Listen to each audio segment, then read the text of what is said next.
right before the fucking quarantine hit, me and bro were working on, you know, our solo projects. When quarantine hit, you know, we talk every damn day anyways, you know what I'm saying? Whether it's about whatever, it don't matter what the subject matter is. It's probably mainly per se about music, but, you know, nevertheless, he had hit me up one day, man, and we both in the crib. I probably was lightweight jotting, maybe writing little shit here and there. I know he had dope shit.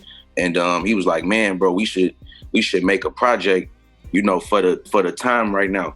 And to be honest, a few of the songs were done, but some of the songs were songs that I might have recorded and wanted bro on. Some he might have started on, I need to jump on, you know what I'm saying? So it was ultimately just the perfect time to kind of mesh those records, but then the majority of the records were fairly new.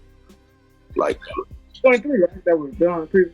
Yeah, it was like 3. That's what I'm saying. It was like a few that, you know, we were just fucking around jotting with. But yeah, for the most part, the rest of them was all fairly new. We came with the idea. We had beats on deck already. Shout out Lord Haiti. He had a nice mass majority on the.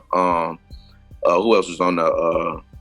Haiti, Bravo, Fake Decent. I think Bari for sure. Believe did Mike Jackson jump? No, Law Beast was on there. Yeah, it was Law.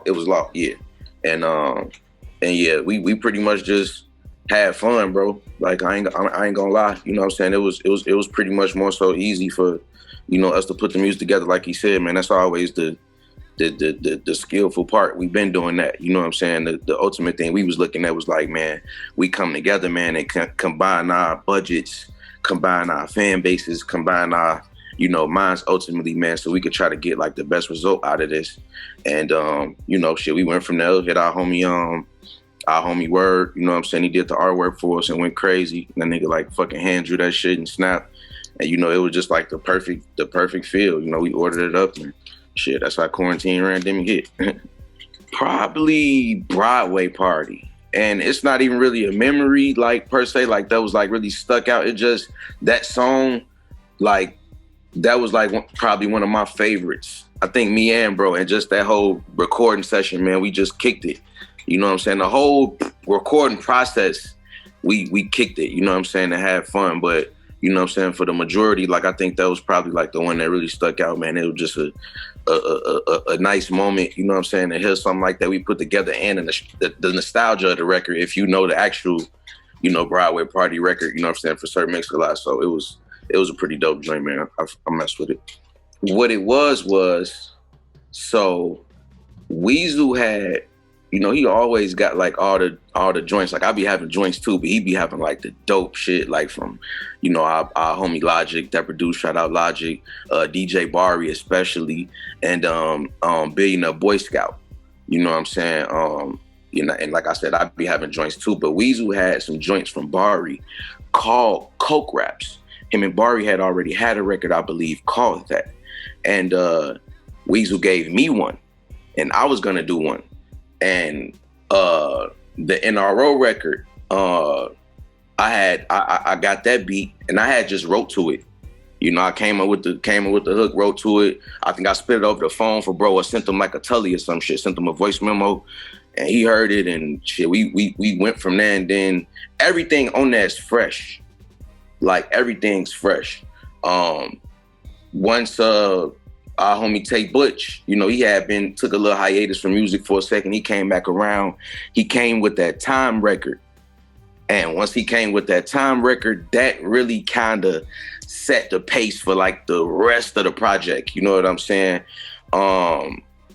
As far as the features were concerned, you know, of course, all of them are our rap friends. You know what I'm saying? I believe, actually, I'm lying to you. It was one record that was done. But wasn't all the way done. It was Greater Heights. Right, Weasel? Yeah, Greater Heights. That was the only one that was done, but we had all the other records kind of in mind. It's like once we got them done, it's like, man, who could we put on here, man? Because we really wanted to highlight everybody that from Chicago that we knew that did that kind of music, or per se hip hop or rap, you know, and that's everybody that you see. Yeah, you know what I'm saying? that's the portion of spitters that we mess with from Chicago, and the people that have had that notoriety out here and got that glow, like your, Chris Cracks and your Fillmore Greens, and you know what I'm saying, Trees, you know what I'm saying? Like, these were some of the top niggas out here that was doing A1 too, you know what I'm saying, when it came to rap, and they're our friends. So each time we came over with a record, we just thought like, man, who could we put on here? And that shit just started coming together, man. And man, we looked up and we had the dope. We had the dope. One of the main sessions we had, I think, you know what? I actually had got out. I think I was able to, they had gave me some movement one day. Like some grocery store movement or something. Like they like actually called like a well-being check. And they're like, man, you need to go to the grocery store or anything? And I'm like, yeah, I do. And they like, okay, they gave me movement for like 3 hours. So this like the second time they had gave me movement. The first time was doing like Randeemic, and we went and shot like 3 videos. Like, but now this day, I went to the studio and we knocked out Players Meet, where we started Players Meet. I laid down my verse in the hook because I had some words. I didn't really have a hook to Players Meet. So we kind of do like sometimes spontaneous stuff we record. And then Next Tales was another real spontaneous record. And you did that over the phone, right? Huh? Did we do that over the phone? No, it was just a hook at first. Yeah, we kind of did, but it was just a hook at first. Right. Yeah. Yeah, and it was just a hook at first, and I think I might have had like the first few lines.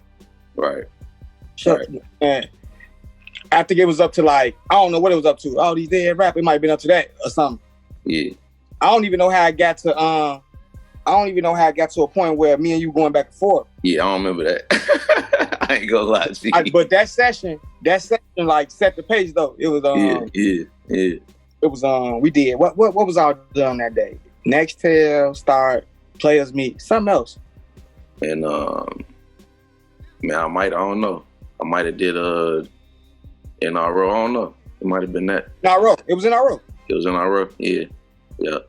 Because I had that done, and that's what I was saying. It was like the same thing with Quar-A-Ntine. It was like some records I had jumped on. He ain't had shit too. Them records he laid, I ain't have shit too. But we really was just laying it all down because we knew we was gonna come back. Either bro was gonna pull up on us with the joint, or we was gonna figure it out from there. But yeah. And we be fake competitive, but like not like a healthy competitive. Like, oh yeah, I'm on your ass. Okay, okay. Like, yeah. Cause that Players Meet, I ain't gonna lie. Like I was a little tight about that. Like cause he smoked that shit. I was like he got down. Like, and right when he least expected it, I had a session at my crib because it was shit going on. So I had motherfucker pull up on me, and I didn't even have that shit wrote. I just kept hearing his shit, and I'm like, man, he went crazy. I jumped right on top of that motherfucker and sent it to his ass. And shit.